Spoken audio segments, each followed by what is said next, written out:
Meeks, talk a little bit about the investments that you have made in your career to make sure you're in a position that you should be in to be able to reach the masses, because I think a lot of people don't understand that. They're not willing to invest in themselves, yet they say they believe in the music. You gotta invest in yourself. For anybody else to invest in you, you gotta take yourself serious. I was telling myself this is a job, not a hobby. And that's how you gotta treat it, like a business. You live way farther that way. Exactly. I'm like, okay, well, if you make the music, what's the point in making the music and having it sitting at the house? There's no point in that. For you to enjoy. Different homeboys to hear it.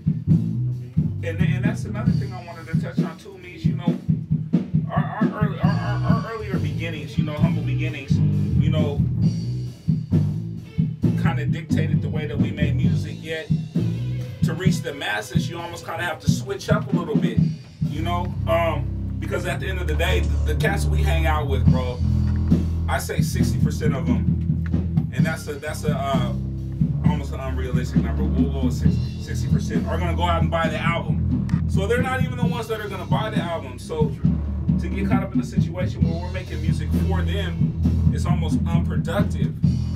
How important do you think it is to actually make music for yourself and music that comes from the heart? Because I've heard a lot of your songs and several of them are personal type joints. You know, there's a lot of club in there, but the personal joints as well. How important do you think that is, you know, to make music for yourself? You gotta make something you believe in that come from the heart.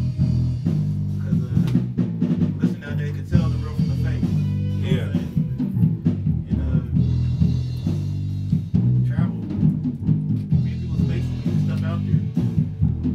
Definitely, and that's coming from someone that does a lot of opening and does a lot of shows. We were actually just talking about a tour. I don't want to leak too much because there's a lot more to talk about. But you know, for you to be willing to actually work with other artists, you know, when you have another fan base or other fan bases in other areas, which is a big deal. But for you to still bring the town almost to those situations so they can witness them for themselves is a big deal. How do you go about deciding who you want to take on the road with you or who you want to actually make music with? How do you know, decide who to extend your hand to? Because we respect your hustle. They like to do everywhere. Then they gonna start wondering who the hell is this person keep seeing. And then, you know, to me that's kind of people I like to work with. Some people that we both gonna get out here and work, both gonna push it. It's gonna make it go that much further. You know, I done a lot of joints and I had a lot of features going on, and I talked to E-Dog, and I'm like, man, bro, I'm doing so many features right now, it's hard for me to even focus on my own project. Yeah. And he told me, he was like, you know, sometimes you got to take time away, and it's an honor for somebody to ask you to do a song with them. How are you able to balance, because I know you do a lot of features too, how are you able to balance time between your own projects and performances with the features? Because it's, I mean, it can get overwhelming. It's overwhelming for me. Me personally, it's like, yeah, money done. I'm on it. See, that's and I used to tell him I used to say before, I'm like, I'll never charge anyone from the town for a verse, never. Yeah. And I'm like, I do verses and they just sit there. And I'm like, you're not even gonna put the verse out. I took my time out. I came to the studio. I laced a hot verse for you, and it's just sitting on the shelf.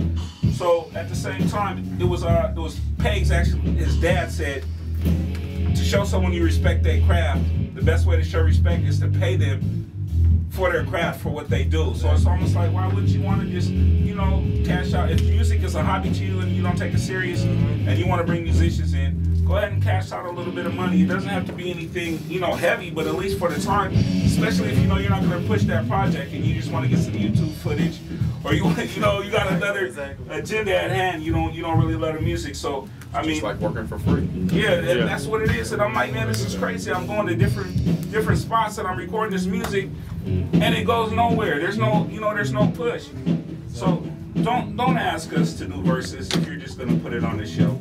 Just don't, because it's a waste of time. It's a waste of talent. Exactly. Or the next verse might be about you. So just don't do that anymore. So, Meeks, what are you working on right now? I know you just dropped the mixtape, which was crazy. We're trying to get that uploaded, man. Tone allowed us to extend the program. Yeah. Big up to Tone Black. But you got a lot on your plate right now. Touring and some more material coming out soon that I saw that you're working on. What's next for Young Meeks? So just dropped the Grind Mode mixtape. Crazy. So we got Swift Tongues on there. Crazy. We did a track. Got J Fresh, XL. Crazy. It's mostly just Seattle. Like I work with other artists from other cities. Mm-hmm. But I just want to do something like for my city. So did the Grind Mode, and right now working as Edo Star 2 mixtape. It was done. It's about to come out. Got features on there. Crazy. Exclusive. So that's what we're working on now. Get ready for that. Get on the road with this. Get out of Seattle. Get out of Northwest and come back with it. Come back with it. You know what I'm saying? And bring up artists from Seattle. Come back. You know what I'm saying? With me, instead of everybody doing the same thing, the same spots, seeing the same 5 people in the crowd. You know what I'm saying? This is 5. We need to go. Let them know we're serious. That. You know what I'm saying? We need to let them know we're serious and come back one with of them it. spots you be like, You know, me and that Cass is were the talking same earlier vibe. also about, and Peanut as well, about the lack of support, in Washington. I won't even say Washington because it's crazy when you get east. Tri-Cities, all throughout there, it's crazy. It's crazy love. What do you think where does it change? Why does it change? Why does the love change? Just a couple miles on the freeway, you go up and all of a sudden, you get the respect for your craft that you should get. And then you're back here at home and you face I think they see adversity. the effort that you're putting in and coming out there. So they respect the actual They travel. see in the effort where you're from, when you are far away from where you're actually from. I think they really give respect to that.